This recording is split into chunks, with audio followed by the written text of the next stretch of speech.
Hi, I'm Dave. And I'm Jennifer. We are a middle-aged couple with Regal Unlimited subscription, not maybe the best taste in movies, and a serious fetish for movie popcorn. Yes, and we are not associated with the Real Corporation at all, as I mentioned every I time. love that you made this like a disclaimer. This disclaimer is like a I thing just now. don't want to give people the impression that we're somehow like the social media, you know, arm of the Real Corporation. I don't think anyone has that impression at all. It's like a guerrilla marketing thing. Mm-hmm. No, all six of the people that watch these videos okay. regularly. You know, We the love things you all that dearly, happened. but Yes. yeah. All right, so we saw a movie. We Tonight, did. again. Surprisingly, we went to the We movies saw again. one last night. We saw one tonight. Mm-hmm. This was kind of a whim. Yep. But we just saw it on the Regal app, and we said, "Why not?" Why not? And what we saw is Juliet and Romeo. yes, you heard it right, folks. Juliet and Romeo, not Romeo and Juliet. A fact which is referenced nowhere in the movie or has any particular really reason isn't to be particularly germane to the plot of the movie or anything else. So, Jennifer, how did you feel about this movie? I felt like it was not very good. Mm-hmm. Yeah, I suppose it's worth saying because anyone that's watching this video has probably not heard of this movie. I don't think anyone is going to hear of this movie because I think it's going to disappear at the end of this week. But it is a retelling of Romeo and Juliet set in Verona and actually apparently shot in Italy. Filmed in Verona. And I don't in the commune of Verona. I don't think like that castle is like the city of Verona at this point, right? But in the as close to Verona like as they county. can get. But yeah, it's shot in fair Verona, where our play is set. Where our play is set, yeah. And so it's a retelling of this story where there's reference to the Shakespearean language, but it's mostly in modern English. Including a little bit of slang and just idiom. Yeah. People say, "Are you okay?" Yeah, and where the fuck art thou? Stabbed, like they say, "Are you okay?" Yeah, it's like, yeah, dude, I'm great. I've just been run through by a sword, but so a little bit of Shakespearean reference and language, modern English, vaguely Renaissance-y, medieval-y dress. Okay, you're burying the lead. And it's a musical. It's a musical with all original songs. With all original songs that are in the modern pop musical genre, very nondescript, and rewrites the ending to be a happy ending. Oh, spoilers. Yes, I am going to spoil this movie because please, people, you're not going to see it. Like, how are you going to find it? But it's not going to cross your mind to watch it. It is not very good. We went to see it at Union Square in the tiny baby theater at the Union Square Regal Cinemas thing, and we were alone through part of the trailers, and then this line full of people comes in, very happy, cheery, loud young people, who then when they noticed that someone else was in the theater, turned around and told us, oh, like, they're in the movie. Two of them were actors from the movie. Two of them were actors from the movie, smaller part actors from the movie. And, so at the end, in the credits, they're all cheering, and they're happy, and they're, like, dancing, and, like, still singing the songs and stuff, very into it. I went in the bathroom. A couple of the girls from the group were in there still singing the songs. Mm-hmm. And, it reminded me that even when people make bad art, because this is not a good movie, the songs are not good, like, they clearly, like, really enjoyed what they did and took joy and pride in having made this thing. And so I got a feeling from that, and, like, kind of like a little heartwarming-y kind of feeling for it. But I wish they felt really good and heartwarming about something that was better. There's a bunch of young actors in it that I certainly have never heard of, and I don't know that anybody would have heard of. There are a bunch of the older generation actors are people that you will recognize, including Derek Jacobi, who is 87 years old. Jacobi. Who is the only one of the older name actors that you would know who has a musical bit.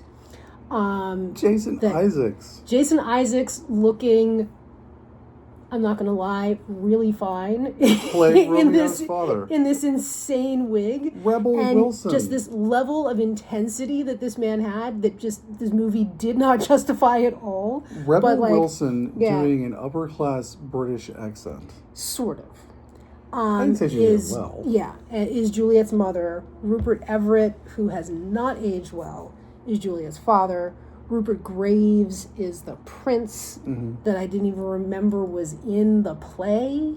Maybe there isn't a prince in the play. Like, I don't know. I haven't read this play in a long time.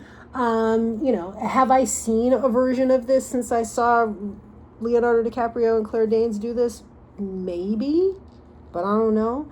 Baz Luhrmann was not worried about this production and should not be.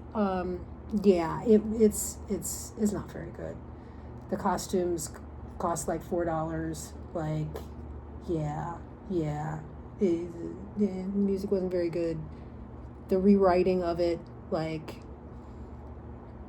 there were weird choices in the rewriting of it. It just, it was Baby's first movie, is what it very much felt like. Ask me how I felt about this movie. How did you feel about this movie, Dave? I liked it. I'm usually the grumpy one. Yeah. But no, I liked it for the same reason. Like, I was kind of turned off by Thunderbolts. It was the opposite reason. Yeah. This absolutely feels like kids putting on a play. Yes. It is an amateur dramatic society. No, it's not that. It's a college level musical theater major production of Romeo and Juliet. Yes, with some professional actors in the background. But everyone involved gives it 120%. That's true. Even nobody's phoning it in. Jason Isaacs is so mean. Yes. Derek Jacobi is jumping around playing like this mad friar who's like trying to like bring peace to Verona. Yep. And sings a little bit. Like, like the songs, theater singing. The songs are not perfect, but they're competent. They're like musical theater level songs, and yes, they're in the style of like the kind of pop songs you'd see on The Voice or whatever, American Idol. But it's like, it's not my style of music, but I could appreciate it, and the songs are all delivered with real gusto and force. Like every actor in this thing loved making this movie. I think they did love making the younger actors loved making this movie. Absolutely. And the older actors were professionals. The guy who plays Tybalt was great. I really hope that we get to see him in more films. I felt he needs to be in Dave Grohl's biopic, because that's really just all I saw was like, oh, that looks like Dave Grohl. The actors who played Romeo and Juliet are not like the best actors in the world, fine, but they had actual chemistry. I felt like I really bought the love story in this, which I often don't in these sort of things. I often think of Romeo and Juliet as it's the original couple who are in love because they're young and attractive. Yeah. A trope that I really dislike in love stories. Whereas here I feel like these are two people who, they actually they knew each other as children, and now they're seeing each other as adults, and for one brief moment of grace, they're allowed to not be Romeo and not be Capulet and Montague. And in that moment, they realize there is no reason for them to be at war. And so they turn to each other and they find something in each other. I think that this does something really interesting, which is it makes the political story of Verona like a centerpiece of the film, which is something almost everybody just completely ignores or writes out of productions of Romeo and Juliet. It's not the most interesting story, but it's interesting enough, and if you present it properly, it does feel like it has heft and weight. Like the Montagues and the Capulets have good reason to hate each other, and they are absolutely in a desperate situation that all revolves around what happens with Paris and the Prince of Rome, and And it's not a happy ending for Verona. Yeah, in this movie, the ending for Verona is not a happy ending. Verona is about to be going to be taken over by outside powers, and the Montagues and Capulets like scattered to the four winds or something. Yeah, I don't even like know. They become like their not civil important. war destroys both houses. Destroys both pops houses. on both your houses, right? And it successfully does that. Mm-hmm. But then every character that you like escapes from Verona and lives. Yeah. Including Romeo and Juliet. Right? So they escape, they fool everybody into, both of them take the potion as opposed to somebody, because like in the play, Romeo stabs himself. And then she wakes up and is like, "Oh shit!" Like he's really ass dead, Yes, and then she stabs herself. takes his knife and kills herself. Right. Yeah. So that doesn't happen, right? No. So she takes the potion. So they both fake their death. They with both fake the death. Potion. The friar knows they faked the death. The friar and the nurse are about to get arrested for like fucking murder. Well, except that that's a ruse. But that's a ruse, and the prince knows it's a ruse, lets them out, they all leave. The friar has written the tragedy of Romeo and Juliet so that there will be a story. Juliet and her Romeo. Right. Maybe that's why they did it the name that way. Yes, I think that is actually right. Like that there is a reason, but it's at the very end that the reason becomes clear. But that he's written down this story so that everybody believes that they're dead, and then they can go off and take new names and be happy. They leave. The friar leaves. The apothecary leaves, who it turns out is a crypto Jew who's been hiding the entire Jewish community of Verona in his apothecary shop. And he smuggles out the Jewish community of Verona in a wagon with Romeo and Juliet. Yeah. And then the ending of the movie is a big title card that says, Part 2. To be continued in Juliet and Romeo Part 2. Book 2. Which Book 2. Obviously is never going to happen. But I would think would never happen. Okay. But apparently this only happened because the brothers that wrote the story and wrote the music are the children of one of the major like record executives who clearly was the one that kind of got them the funding to get this thing to happen. I mean, maybe they have made other things before, but the New York Times review I quickly looked at on the way home did not indicate that they had made anything before. So in some ways, it's like Trap, where Trap was clearly designed by M. Night Shyamalan to showcase highlight his daughter, and that this was a movie that someone who had juice was able to get made for his kids. And I don't know if he's going to be able to do it twice. Okay. Is it the perfect movie? Absolutely not. It is too long. Yes. And the entire reason why it's too long is not because it's a 4-hour play. It's because this twist at the end where they don't actually die and they do escape, like, is made so convoluted with, somebody has the antidote, except no, they didn't, and then the antidote gets broken, but no, they actually, before all that, they secretly hid a piece of the antidote away. And it all has to be explained endlessly how they did all these things. It has to be explicitly explained. Yeah. In no way is the audience supposed to think about what is happening. Anytime where it's like, okay, we've done a little twist, then there's a little twist that happens, and then someone explicitly says, or something explicitly shows you, this is what really happened, because you don't need to think about it. We'll tell you. But yeah, that made the movie 2 hours long.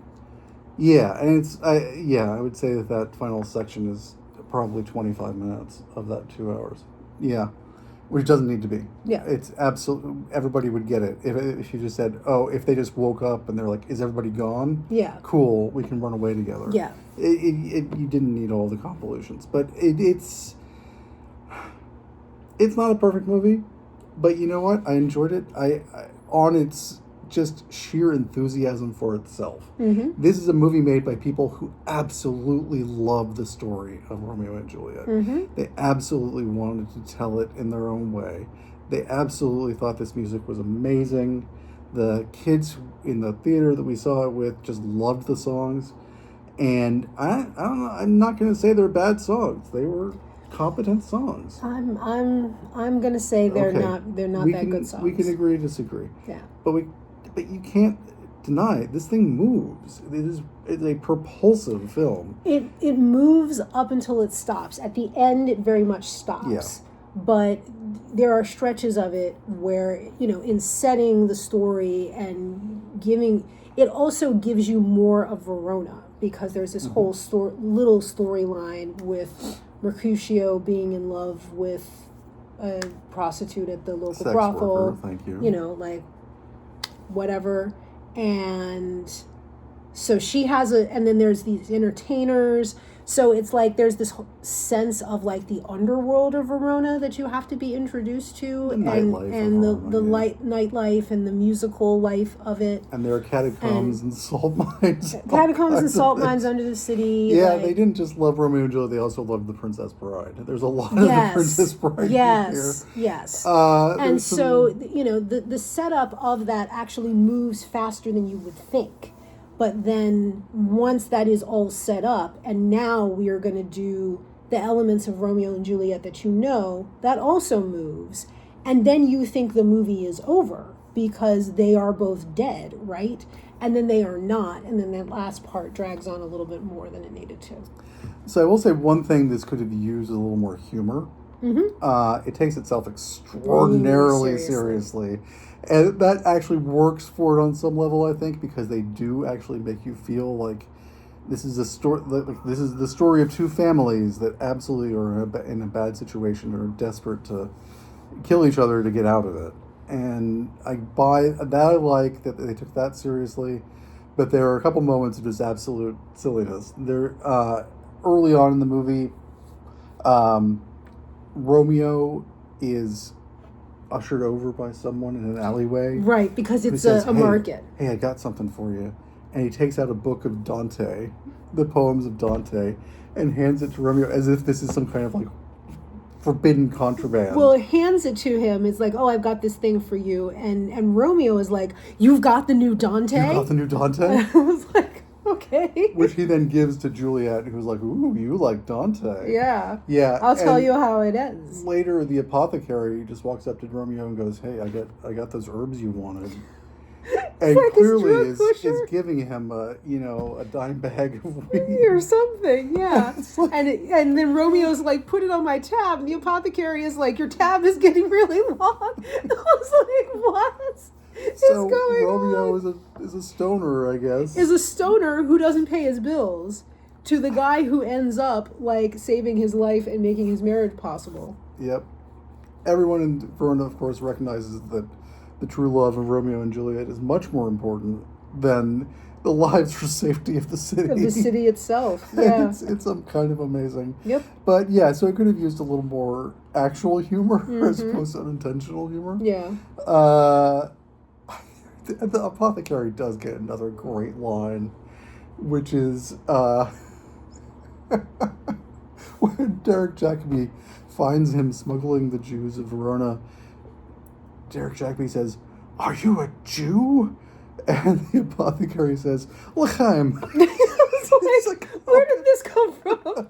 After they had sung a song together. Yeah. Because earlier in the movie, the apothecary, like when the friar goes to the apothecary, it is one of the better songs. About making drugs. About making drugs, and it is kind of humorous. Yeah. And then he's kind of singing this song with Derek Jacobi. And I'm sure that actor is like, how did I end up singing a song with Derek Jacobi? I was just like, bonkers. That actor is Dan Fogler. Who is that? He's a Broadway dude. I've never heard of him. A career. Okay. But yeah. Okay, well then maybe he's worked with other big people. He might have worked with Derek Jacobi before. That's also quite possible. I just assumed he was also somebody that I'd never heard of. Having so much fun, and they really, really want you to like this movie. Yeah.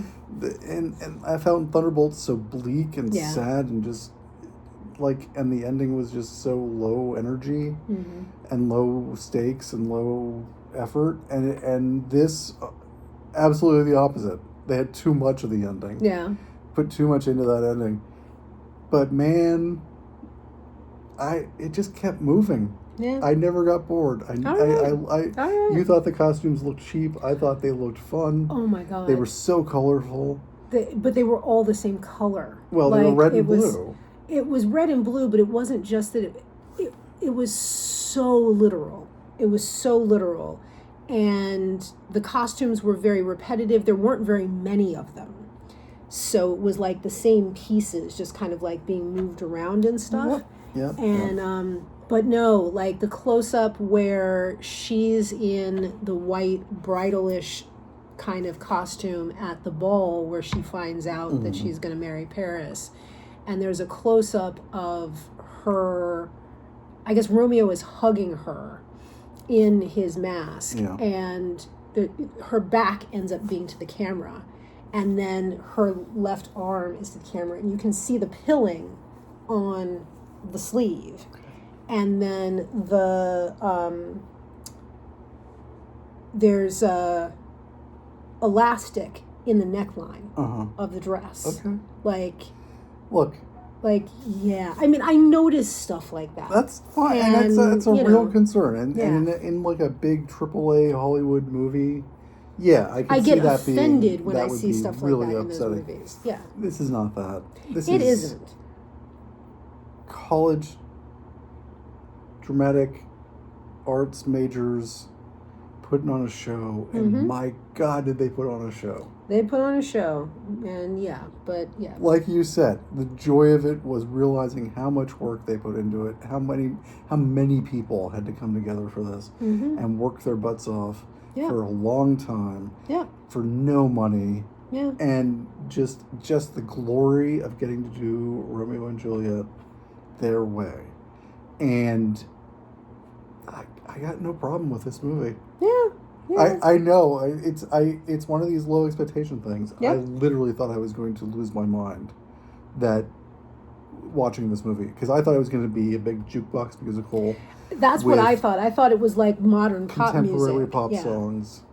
Like A Knight's Tale with Heath Ledger. Yeah, which I never did great. see, but I know people love that. That was great. I'm not even a huge musical fan, and I loved that. I enjoyed this. Yeah. You know? I like Andrew Lloyd Webber musicals. I'm a Philistine, but I do. I like the big bombast and like the over the topness of it. Yeah. The people singing so hard their neck muscles start popping. Well, that's also what I was missing here, right? Yeah. Because from the credits, the actors were the actual singers, but in watching the movie, they were lip syncing clearly the tracks that they had already recorded, and they weren't convincing lip syncers. And then they're not.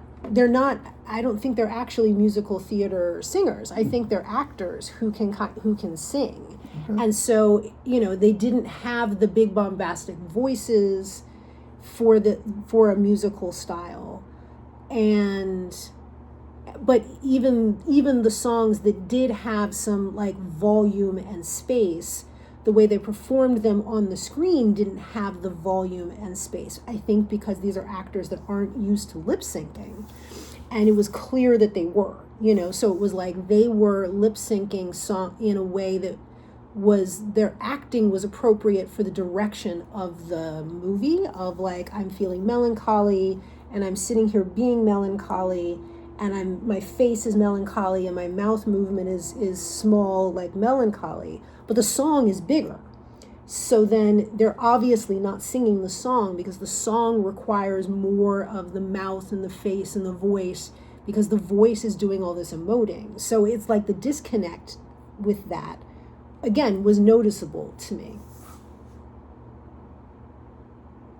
Okay. Yeah, where on a stage I wouldn't have even been able to see that. No, you know what I mean? agree. I wouldn't have been able to see their faces. Again, like the pilling on the costume. Like Yeah. I think you're asking too much of this movie, and Clearly. I'm asking too little. I don't know. That's fine.